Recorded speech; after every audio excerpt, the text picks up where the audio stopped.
আজকে ভগবান শ্রীকৃষ্ণ এবং তাহার স্ত্রী সত্যভামা দেবীর একটি সুন্দর লীলা আস্বাদন করব।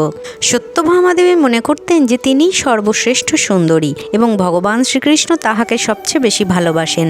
এমনটা ভাবতে ভাবতে তিনি একদিন মনে করলেন, আজ ভগবানের একটু পরীক্ষা নেওয়া যাক। তো সেদিন ভগবানের কাছে গিয়ে তিনি প্রশ্ন করলেন, হে প্রভু, আপনিই আমাকে কতটা ভালোবাসেন, আর আপনার জীবনে আমার প্রয়োজনীয়তাই বা কতটুকু? ভগবান তো অন্তর্যামী, তিনি তো আগের থেকেই জানতেন এটা তার পরীক্ষা। তাই তিনি মৃদু হেসে বললেন, আমার জীবনে তোমার প্রয়োজনীয়তা নুনের মতো। একথা শুনে সত্যভামা দেবী বড় রেগে গেলেন এবং বললেন, কি সামান্য নুনের সঙ্গে তুলনা করলেন আপনি আমার?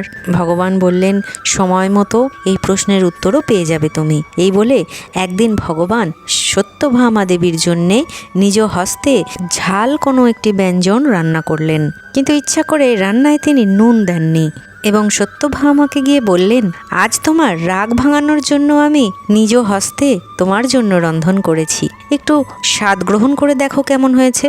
সত্যভামা দেবী একবার তা গ্রহণ করে মুখ ফিরিয়ে নিলেন, বললেন, এ কেমন রন্ধন? এ তো মুখে দেওয়ার মতো নয়। মিষ্টি রান্নায় মিষ্টি অল্প হলেও চলে, কিন্তু ঝাল রান্নায় নুন ছাড়া এ যে বড়ই অখাদ্য। ভগবান বললেন, তাহলে বলছো নুনের এতটাই গুরুত্ব?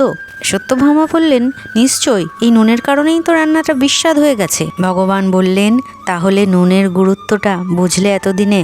নুন ছাড়া যেমন এই রন্ধনটি বিস্বাদ, সেরকমই আমার জীবনে এই লবণের মতোই ভূমিকা তোমার। তুমি ছাড়া আমার জীবনটাও বিস্বাদ। এমন উত্তরে সত্যভামা সন্তুষ্ট হলেন এবং তিনি ভগবানের মনের কথাও বুঝতে পারলেন।